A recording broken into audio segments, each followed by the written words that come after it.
Hechos 16, verso 29 al 31. Él entonces, pidiendo luz, se precipitó adentro y temblando se postró a los pies de Pablo y de Silas. Y sacándolos les dijo: Señores, ¿qué debo hacer para ser salvo? Ellos dijeron: Cree en el Señor Jesucristo y serás salvo tú y tu casa. Yo creo que no hay mejor pregunta que alguien pudiera hacernos a nosotros o a cualquier persona. Una pregunta que determina el rumbo de la vida de esa persona. No solamente de la vida en este mundo, sino la vida eterna. Pero hay un segundo versículo aquí también, no menos importante, porque una gran pregunta sin respuesta, pues, queda solo como eso, como una gran pregunta. Pero cuando estos hombres, Pablo y Silas, le contestaron a él esta gran pregunta y le dicen: cree en el Señor Jesucristo y serás salvo tú y tu casa, automáticamente estaba cambiando completamente el rumbo de la vida de esta persona. ¿En qué circunstancias fueron expresadas estas palabras, esta pregunta y esta respuesta? Y nos regresamos un poquito para atrás para mirar la situación, lo que estaba sucediendo aquí y cómo es que llegaron a esta situación. La mayoría de nosotros hemos leído este pasaje, pero es bueno repasarlo una vez más y podamos ver nosotros de cerca qué fue lo que sucedió ahí. Miramos que el apóstol Pablo llegó junto con otros consiervos suyos a un lugar llamado Filipos, la ciudad de Filipos, una ciudad griega. Recordemos que aquí en la Biblia hay una carta que escribió el apóstol Pablo dirigida a la iglesia de Filipos, que conocemos la carta como carta a los filipenses. Es una carta que el apóstol Pablo escribió después de estos hechos, algunos años después, a una iglesia ya bien establecida, a una iglesia donde había ancianos, diáconos, una iglesia ya bien fundamentada. Pero cuando el apóstol Pablo junto con Silas y otros hombres llegaron a este lugar, no había iglesia cristiana. No se conocía el nombre de Jesucristo, o lo habían escuchado tal vez de pasada, pero no conocían el evangelio. Una ciudad predominantemente gentil, como decía Manuel al iniciar el servicio, con algunos judíos ahí y que tenían influencia también en la religión en aquellos tiempos, y que algunos gentiles venían al judaísmo, se hacían simpatizantes o se convertían al judaísmo y empezaban a seguir las leyes o las tradiciones de los judíos, pero no conocían el evangelio. Y en estas condiciones llegaron estos hombres a la ciudad de Filipos, y miramos aquí en los primeros versículos, en el versículo 13 y en el versículo 14, que estos hombres llegaron en un momento donde algunas mujeres iban a practicar la oración, y entre estas mujeres había una mujer llamada Lidia. Y como dice la palabra de Dios, que Dios abrió el corazón de esta mujer para que estuviera atento a lo que el apóstol Pablo estaba enseñando. Y desde ese momento ella creyó en el evangelio. Por la intervención divina de Dios, esta mujer, podemos decir, junto a su familia, en la evidencia que nos da la palabra de Dios, fueron los primeros convertidos al cristianismo. Entonces miramos cómo el propósito de estos hombres, que Dios los había enviado a ese lugar a plantar una iglesia, a sembrar la semilla de la palabra de Dios para que surgiera ahí una iglesia que glorificara el nombre de Dios. Este propósito se estaba cumpliendo. Pero como más adelante, inmediatamente los versículos que siguen más adelante, podemos mirar cómo se levanta una oposición para la obra de Dios.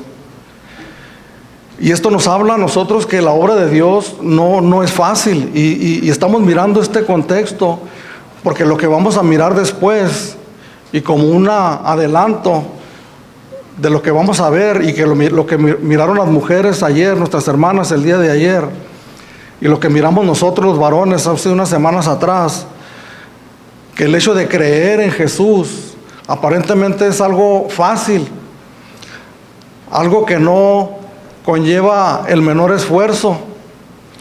Pero vamos a mirar cuando lleguemos a este punto que no es tan fácil como parece. No es tan fácil en el momento de compartir el evangelio con una persona. No es tan fácil el proceso, no es tan fácil la preparación del terreno. ¿Y qué es lo que estamos mirando aquí? Cómo se levantó una oposición en contra de estos hombres que iban con un propósito de sembrar la semilla del evangelio, de la palabra de Dios. Y después de la primera familia convertida, que hubo un gozo seguramente, una alegría, un contentamiento, porque las cosas estaban saliendo como se lo habían propuesto. Le pido que me acompañe a leer a partir del versículo 16 para mirar lo que sucedió después. Aconteció que mientras íbamos a la oración, nos salió al encuentro una muchacha que tenía espíritu de adivinación, la cual daba gran ganancia a sus amos adivinando. Esta, siguiendo a Pablo y a nosotros, daba voces diciendo: estos hombres son siervos del Dios Altísimo, quienes os anuncian el camino de salvación. Y esto lo hacía por muchos días, mas desagradando a Pablo, este se volvió y dijo al espíritu: te mando en el nombre de Jesucristo que salgas de ella. Y salió en aquella misma hora. Pero viendo sus amos que había salido la esperanza de su ganancia, prendieron a Pablo y a Silas y los trajeron al foro ante las autoridades. Presentándolos a los magistrados, dijeron: estos hombres, siendo judíos, alborotan nuestra ciudad y enseñan costumbres que no nos es lícito recibir ni hacer, pues somos romanos. Y se agolpó el pueblo contra ellos, y los magistrados, rasgándoles las ropas, ordenaron azotarles con varas.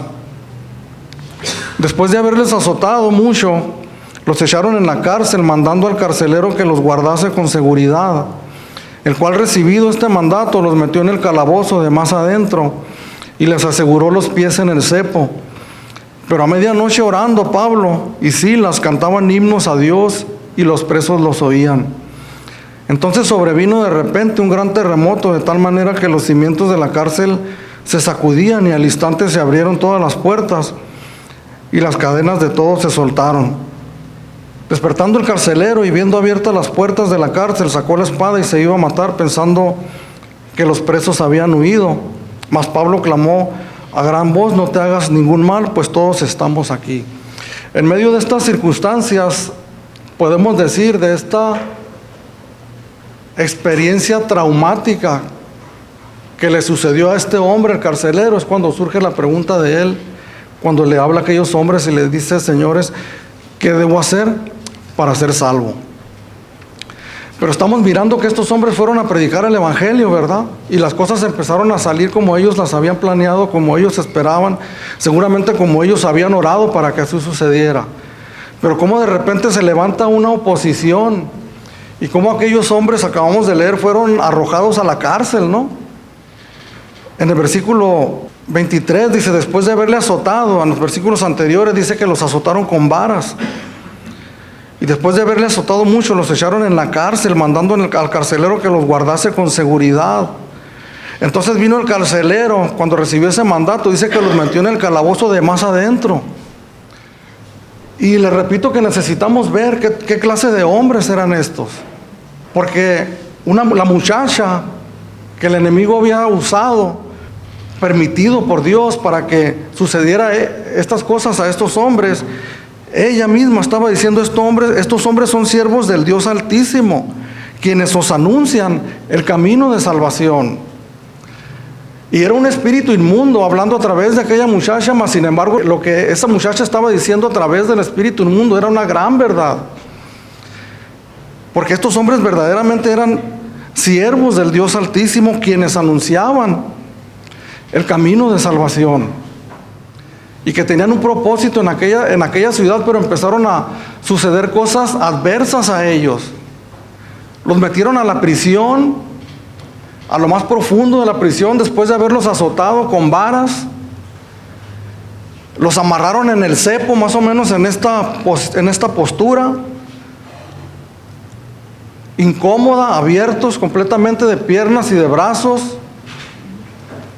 Y yo pregunto en esta mañana, para hacer una comparación, tal vez brevemente,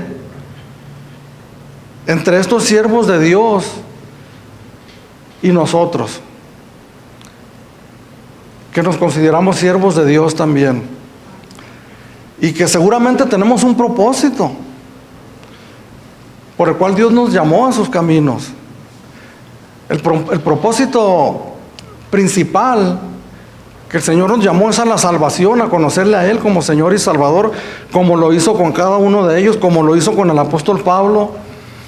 La semana pasada mirábamos la conversión de Saulo en Hechos capítulo 9, cómo el Señor lo llamó a él a la salvación.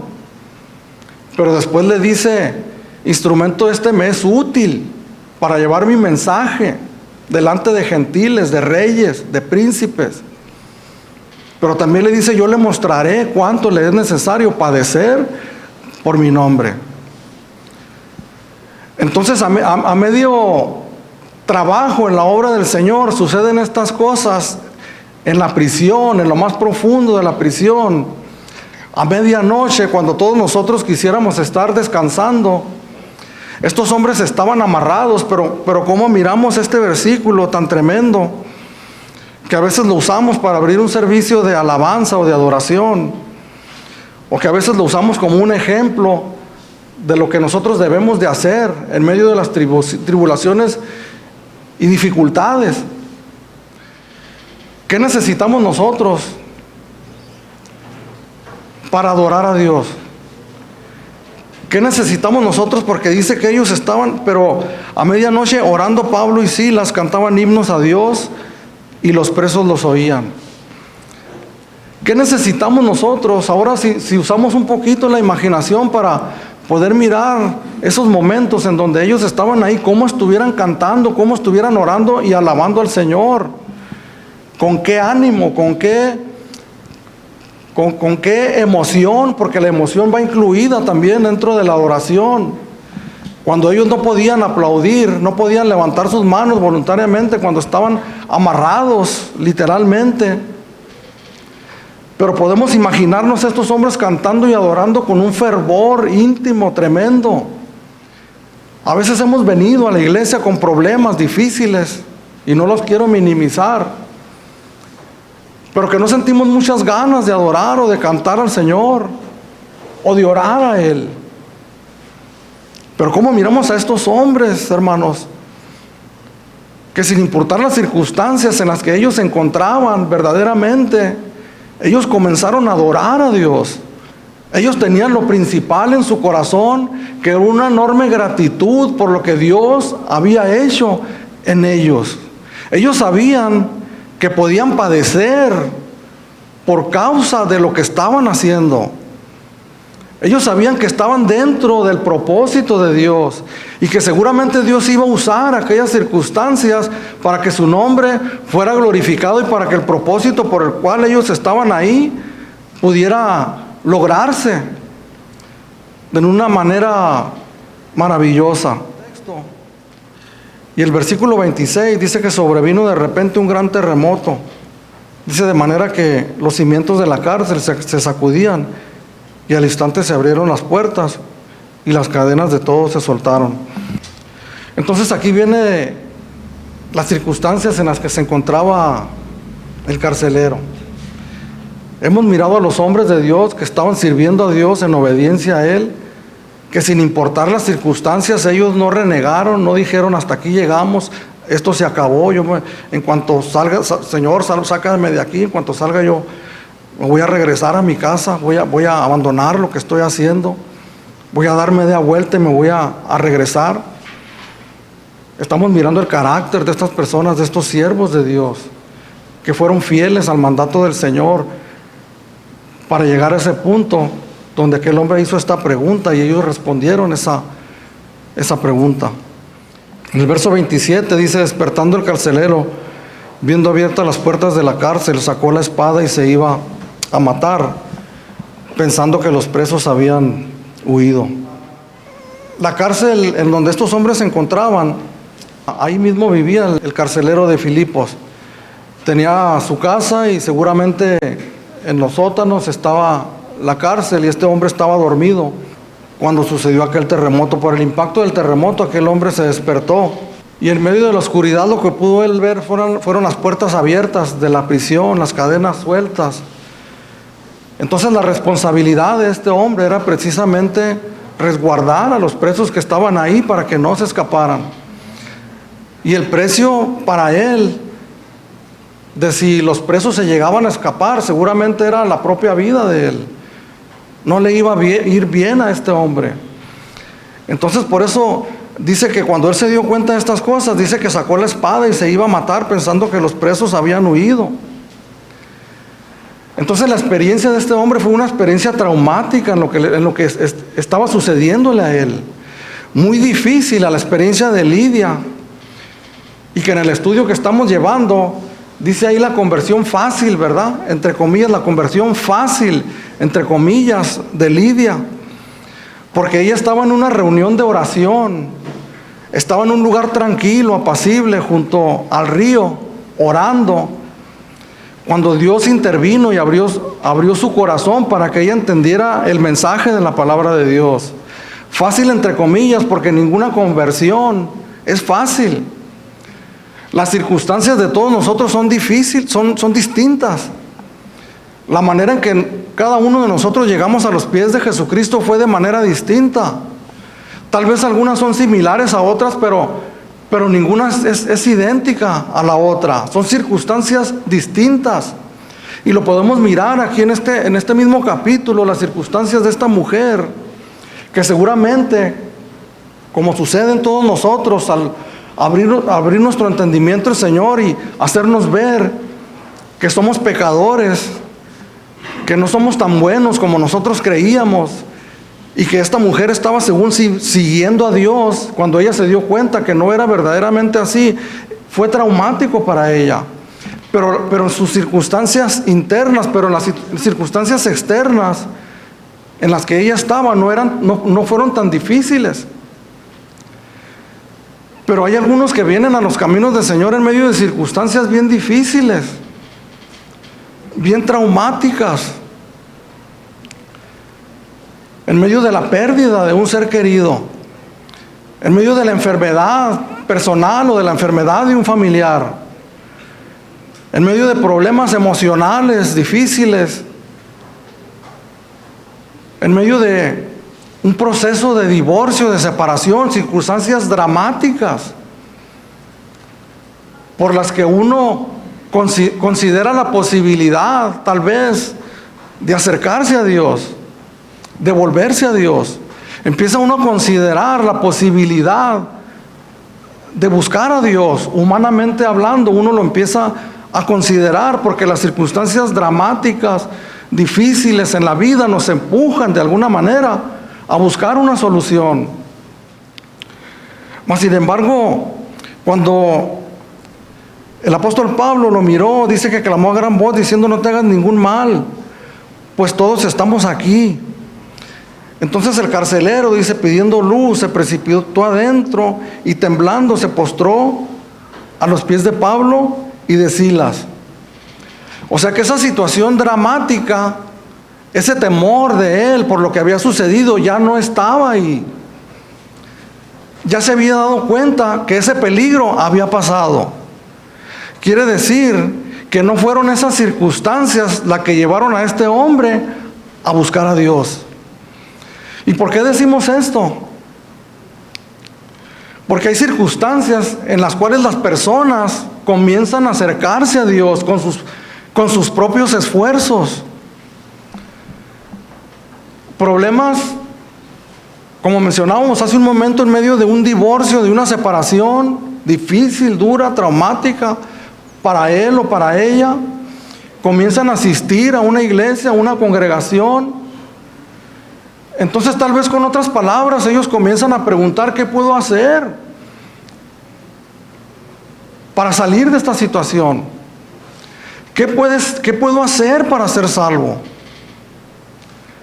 Puede ser que lleguen personas con problemas de adicciones muy fuertes, con problemas difíciles de estos que pasan en la vida, que nos mueven tremendamente, como decimos coloquialmente, el tapete. Y consideramos la posibilidad de buscar a Dios. Por eso qué importante es esta pregunta, en medio de estas circunstancias traumáticas que estaba pasando este hombre. Se acercó a las personas correctas, a los siervos de Dios Altísimo, firmes, fieles, probados en la fe, que no habían dado marcha atrás, según lo que acabamos de leer en este pasaje. Y que este hombre hace esta importante pregunta: ¿qué puedo hacer para ser salvo? ¿Hay algo que yo pueda hacer? ¿Hay algo que yo pueda con mis propias fuerzas hacer para poder allegarme a Dios? Es la pregunta más importante que una persona puede hacer. Es la pregunta más importante, más seria que nos pueden hacer a nosotros. Y que seguramente nos han hecho tal vez con otras palabras. Pero nos han hecho esa pregunta. Pero nosotros, ¿qué hemos respondido? O pregunto yo en esta mañana, ¿qué responderíamos? Busca a Dios para que se solucionen tus problemas. Busca a Dios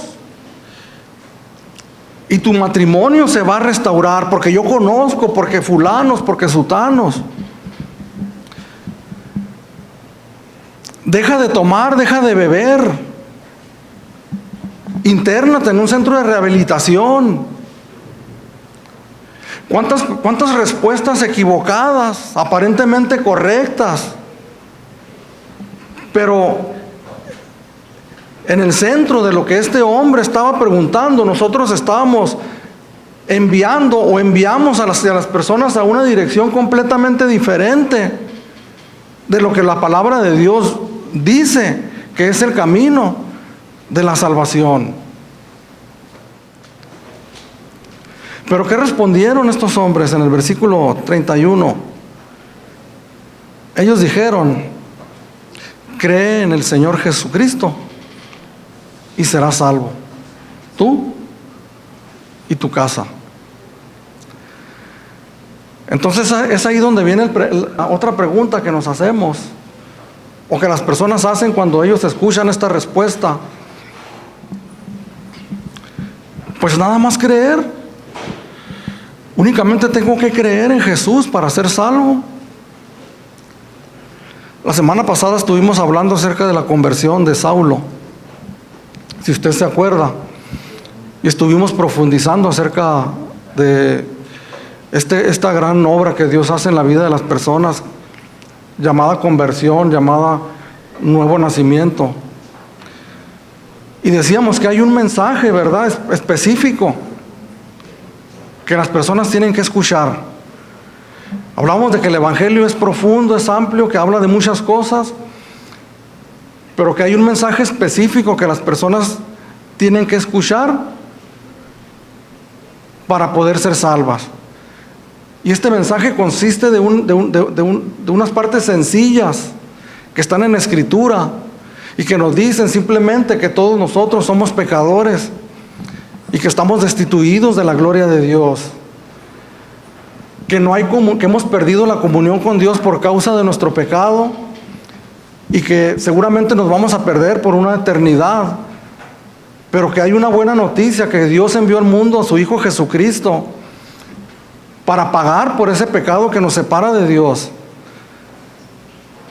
y que si nosotros creemos en este mensaje con todo nuestro corazón, seremos salvos. Si miramos más adelante, estos hombres después fueron con el carcelero y con la familia y le hablaron la palabra de Dios. Quiere decir que le hablaron más específicamente de lo que él necesitaba escuchar. Esto es lo que tú tienes que creer.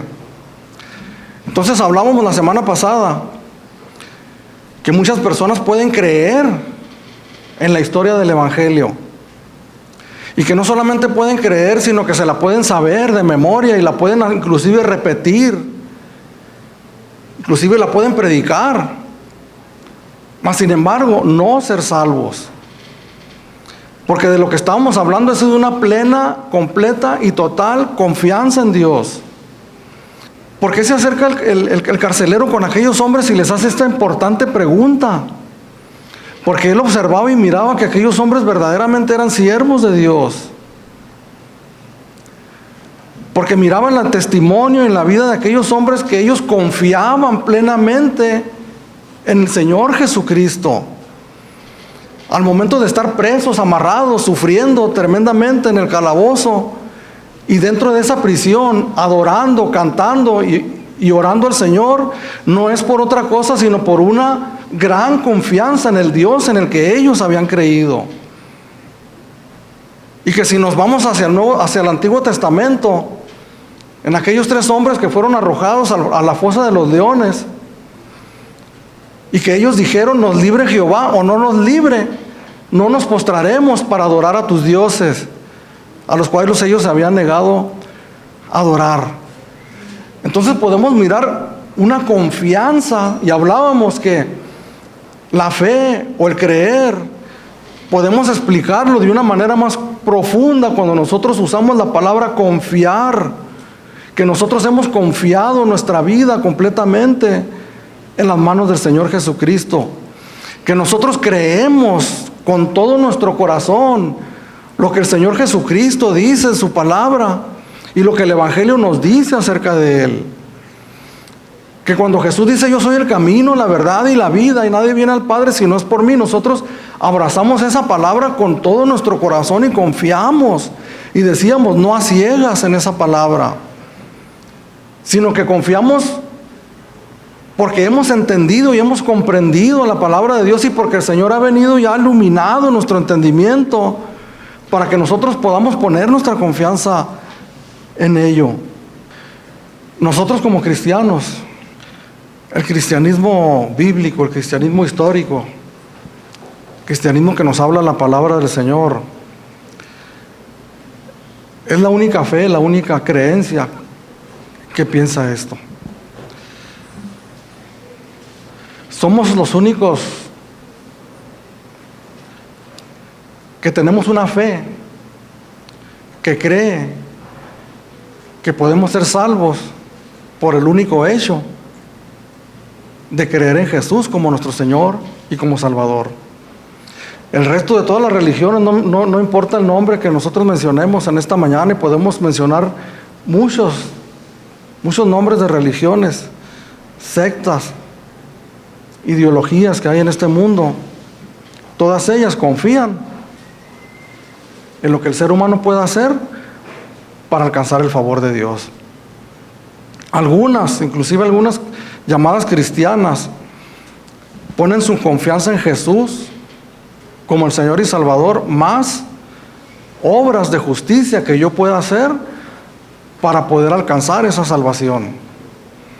Algunos todavía dentro de la iglesia cristiana, aún escuchando enseñanzas correctas y enseñanzas sanas, por causa de no profundizar por sí mismos en la palabra de Dios, creen que pueden mantener su salvación por causa de hacer buenas obras.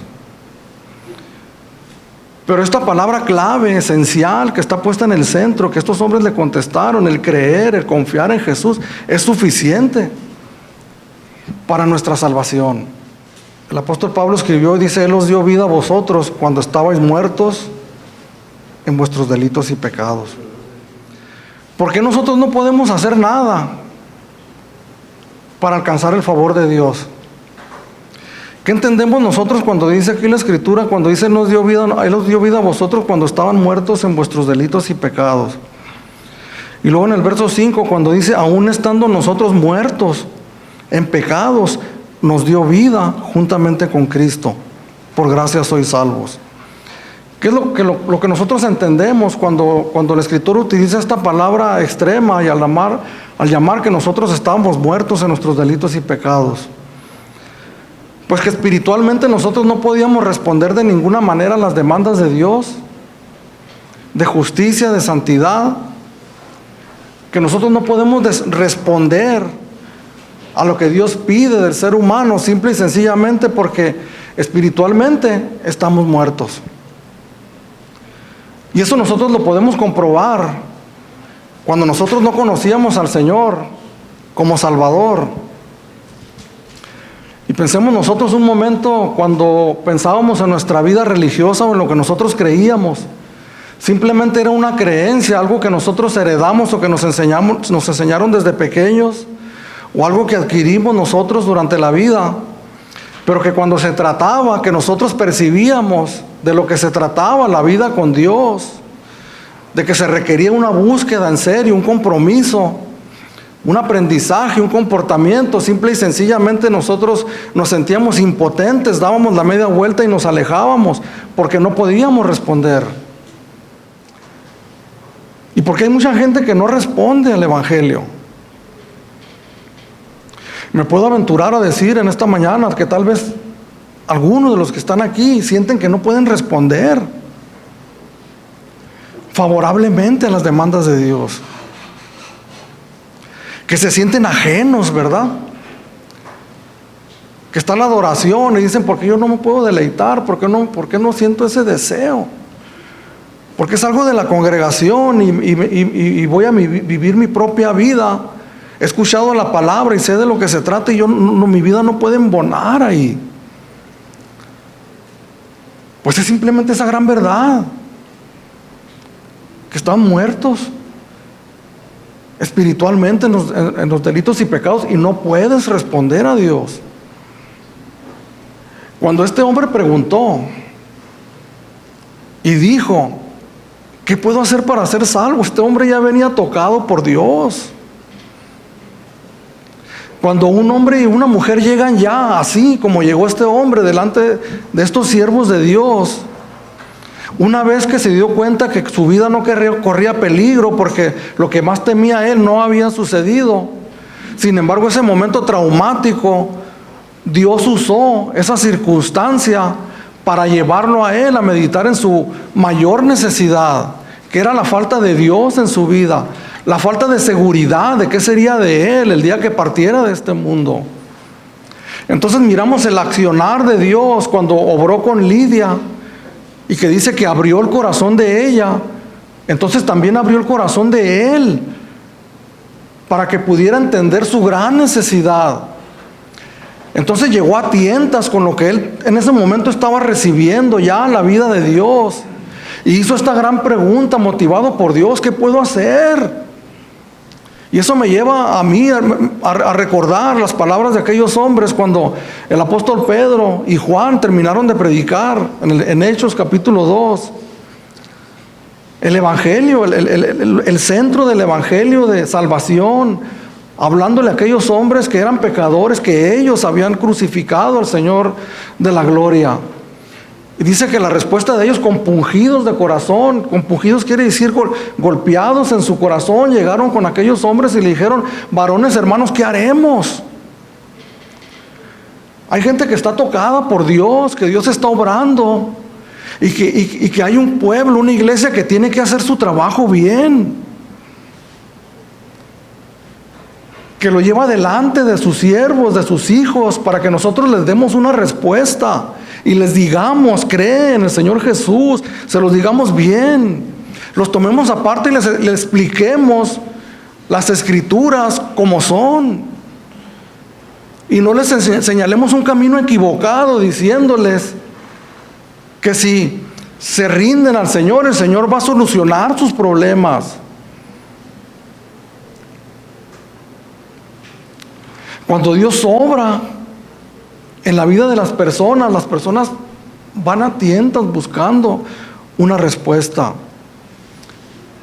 El obrar de Dios, la palabra de Dios nos lo explica de varias maneras. Cuando hablamos la semana pasada del encuentro de Nicodemo con Jesús, que Jesús le dice: si de cierto te digo que si no nacieres de nuevo no puedes ver el reino de Dios. Entonces lo primero que hace Dios con nosotros es que nos da vida, sopla aliento de vida porque estamos muertos espiritualmente, abre nuestros ojos para que nosotros podamos comprender nuestra situación. Es ahí cuando nos damos cuenta que estamos mal, que somos pecadores. En ese momento ya Dios está obrando. Entonces viene el proceso de la conversión, donde Dios nos da la fe. Aquí en el versículo 8 dice de Efesios 2, porque por gracia sois salvos por medio de la fe, y esto no es de vosotros, pues es un don de Dios. Una vez que Dios nos ha dado vida, y entonces nosotros empezamos a comprender nuestra condición, nuestra situación, nosotros empezamos a buscar a tientas y empezamos a preguntar qué debo hacer. Nos encontramos con hombres, con siervos de Dios, algunos con muy poquita preparación, pero hacen lo que pueden, como me sucedió a mí. Y por medio del Espíritu Santo nos guían, nos llevan a conocer a nuestro Señor y nuestro Salvador. Dios nos ha dado un gran privilegio a todos nosotros de ser parte de esa gran obra, que transforma vidas. Y si miramos este pasaje que estamos mirando en esta mañana, podemos mirar la situación en la que llegó este hombre, una situación bien lamentable. Estaba dormido a medianoche cuando sucedieron aquellas cosas y se levantó como estaba por el estruendo. El versículo 29 nos dice que estaba temblando. Dice, se precipitó dentro y temblando se postró a los pies de Pablo y de Silas. ¿Cómo llegamos nosotros a los caminos del Señor? La genuina conversión, la obra de la salvación de nuestras vidas no se hace de una manera fácil. No nos equivoquemos y digamos tan fácil nomás como creer. No está en el sentido de fácil. Con el Señor Jesucristo dice: venid a mí todos los que están cansados y cargados, que yo los haré descansar. Llevar mi yugo sobre vosotros, porque mi yugo es fácil y ligera mi carga.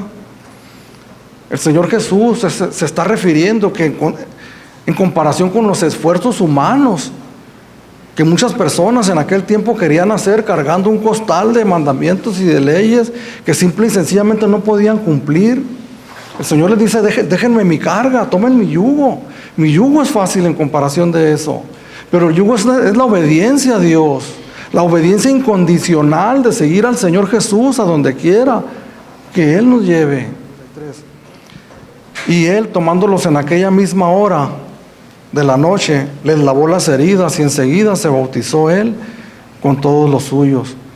Y llevándolo a su casa, les puso la mesa y se regocijó con toda su casa de haber creído a Dios. ¿Qué diferencia el hombre que nos encontramos en el verso 33 y 34 con el hombre que nos encontramos en el verso 27 y 29? Si nosotros podemos mirar la gran obra, la profundidad de la obra de Dios, como lo miramos la semana pasada con el apóstol Pablo, con Saulo, cómo salió respirando violencia en contra de los discípulos del Señor y cómo terminó sirviendo al Señor con todo su corazón. Eso es lo que Dios hace, hermanos. Les repito, no nos confundamos en el hecho de creo en el Evangelio y creo que la salvación es por gracia, y creo que si peco el Señor me perdona, y si vuelvo a pecar y si reconozco mi debilidad, el Señor me sigue perdonando. No nos equivoquemos. El creer es el fundamento, la fe es el fundamento que nosotros ponemos con lo que Dios nos ha dado, con la fe, para construir una nueva vida, una nueva manera de vivir, una manera completamente diferente de vivir. Podemos mirar a este hombre aquí con un fruto digno, genuino de arrepentimiento, un deseo de resarcir el daño que había ocasionado. Dice que los llevó a su casa, los puso a la mesa y en el 33 dice que los tomó en aquella misma hora de la noche y les lavó las heridas. Cuando unas horas antes, yo no sé de qué mala manera los haya aventado, sin ninguna consideración con ellos, lastimados, heridos por los varazos que les habían dado, arrojándolos a lo más profundo, sin misericordia, sin compasión. Y unas horas después de haber tenido el encuentro con Dios, se encontraba sanando las heridas de aquellos hombres. La genuina salvación trae un deseo profundo de resarcir el daño. Déjeme decirle que hemos hecho daño. Nos han hecho daño, sin duda. Pero a veces ese daño que nos han hecho, nos sumergimos en él y no miramos lo que nosotros hemos hecho daño también. Que principalmente hemos ofendido a Dios. Eso es lo que el Evangelio el entendimiento que nos da. Y que nosotros tenemos que creer en eso. Entonces hay un deseo enorme, grande de resarcir ese daño. Entonces por eso digo, no nos confundamos, que tenemos que presentar el Evangelio completo. Porque una vez que la persona ha sido salva, ha creído en el Señor, hay una enseñanza profunda, maravillosa que tenemos que aprender. Y que sí nos dice cómo nosotros tenemos que vivir en esta vida. Entonces en ese inicio, en esa fe inicial, en esa fe genuina de recién nacido, de bebé, así como un bebé nace en el mundo y su primer reflejo es llorar, mover sus manitas, respirar de una manera natural, pero con el transcurso de la vida va a aprender a hacer otras cosas. Así un recién nacido busca una respuesta a Dios. Y aquel hombre lo primero que hizo fue traer a esos hombres y lavar sus heridas. El versículo 34 dice, llevándolos a su casa, les puso la mesa y se regocijó con toda su casa de haber creído a Dios. Y esto sucedió en el lapso de unos momentos, de unas horas, podemos decir. ¿Por qué? Porque Dios tiene el poder para salvar, para transformar la vida de los seres humanos. Simplemente que Dios usa su palabra, Dios usa su evangelio. Porque el evangelio tiene poder para salvar. Es poder para salvación. No podemos nosotros inventar otras cosas. La pregunta fue sencilla. Tiene una profundidad tremenda cuando nosotros la analizamos, pero si nosotros miramos, es una pregunta sencilla, que requirió de una respuesta sencilla igual, que al mismo tiempo profunda, que toca el corazón y que lleva a los hombres y a las mujeres a una genuina conversión y a una genuina salvación. Yo les preguntaría en esta mañana, para ustedes mismos, para nosotros mismos, no para que miremos para un lado, a ver qué evidencias miro yo en mi vecino, qué evidencias miro en aquella persona, para analizar, a ver si realmente has conocido al Señor, sino qué evidencias miras en tu propia vida, genuinas de conversión. Porque sí hemos dicho que creemos en Jesús, hemos puesto nuestra confianza en Jesús. Y les repito, no nos equivoquemos decir, pues es así de fácil nada más. Pero ¿qué evidencias podemos nosotros reconocer en nuestra propia vida de que algo ha sucedido en lo más profundo de nuestro corazón? Dentro de la iglesia van a llegar personas muy dolidas, hermanos. Es algo que yo he meditado mucho en ello, porque a veces nos va a tocar hablar con personas con una situación difícil. Y porque es un hecho real, yo lo quiero plantear aquí. ¿Cómo le podemos decir, hermanos, a una persona que ha sufrido un abuso físico, sexual, que ha sido violada sexualmente, y que llega a la iglesia pues en busca de sanar esas heridas?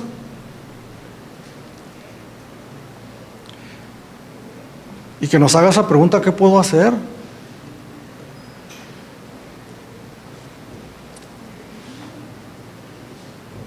El enfrentar a esa persona y decirle, arrepiente de tus pecados, pecador, no sería algo muy sabio, ciertamente. Pero ¿cómo llevamos a la verdad a esa persona? De que para poder sanar sus heridas verdaderamente, desde lo más profundo del corazón, genuinamente, de una manera efectiva, verdadera y real, tiene que llegar al entendimiento de que, como todos nosotros, también es pecador o pecadora. Y que es necesario primero, para poder sanar esa herida profunda, es necesario primero lidiar con su propia condición delante de Dios. Entonces miramos que no es una situación muy fácil de decirle a las personas, creen en el Señor Jesús, porque yo no sé qué le dijeron estos hombres literalmente a este carcelero, que lo llevaron aparte, pero lo que sí sé es que le hablaron la palabra de Dios, que no le hablaron consejos de hombre, palabras de sabiduría humana, le hablaron la palabra de Dios. Va a haber personas con situaciones extremadamente difíciles llegando a esta congregación, y nosotros podemos atender ese problema que miramos en la superficie, ¿verdad? Pero vamos a descuidar lo más importante. Necesitamos mucha sabiduría, hermanos. Necesitamos profundizar en la palabra de Dios. Necesitamos buscar a Dios, hermanos. Necesitamos aprender la palabra de Dios profundamente. Necesitamos orar. Necesitamos entregarnos con todo nuestro corazón a Dios para poder ser instrumentos útiles. Instrumentos que de verdad nosotros podamos cumplir el propósito de Dios.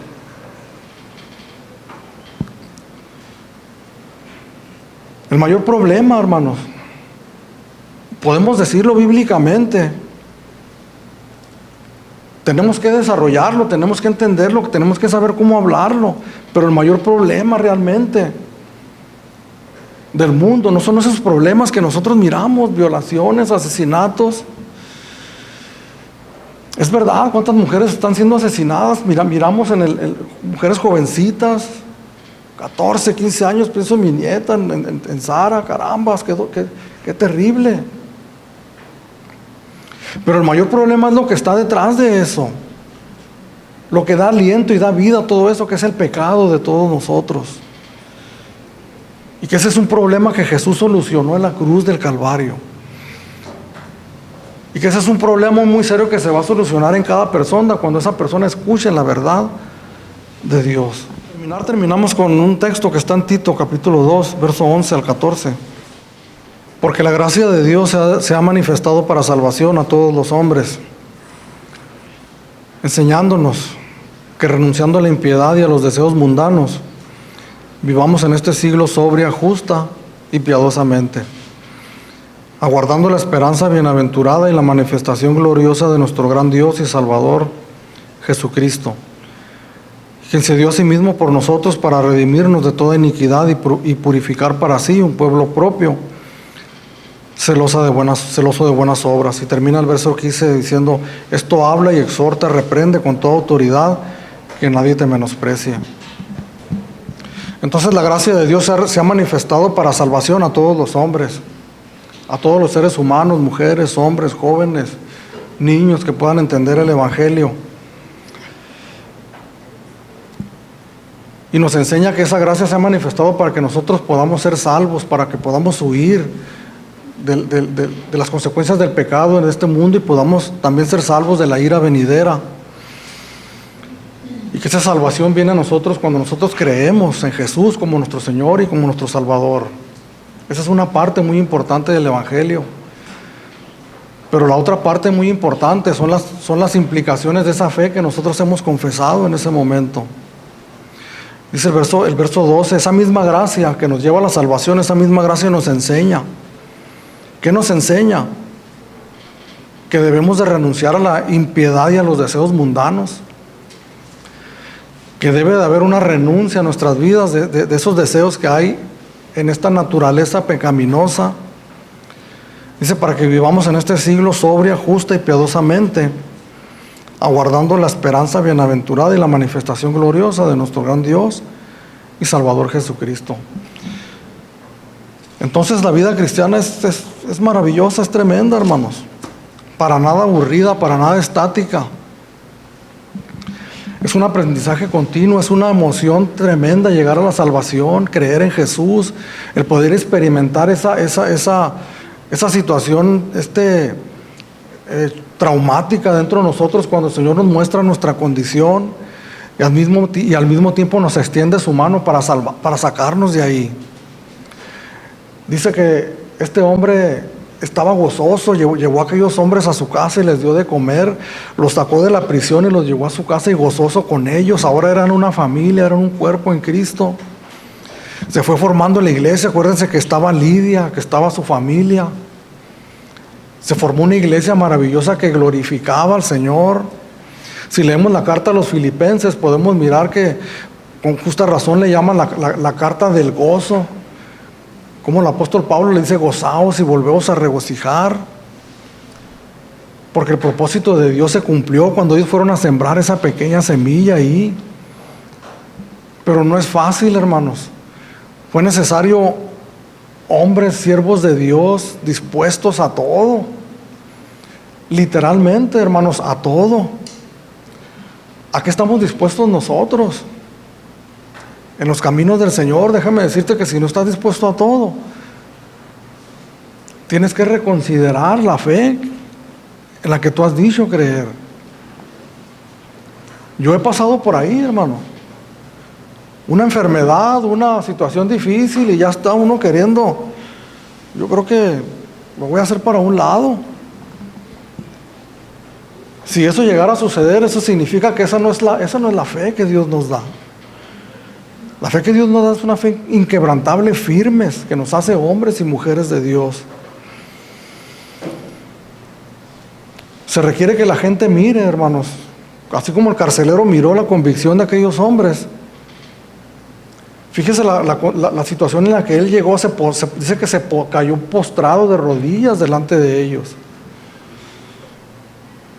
Porque sabía que ellos tenían la respuesta. ¿Cómo hace falta que la gente, que la sociedad mire que hay hombres y mujeres que tenemos la respuesta verdadera? Que es el Evangelio de nuestro Señor Jesucristo.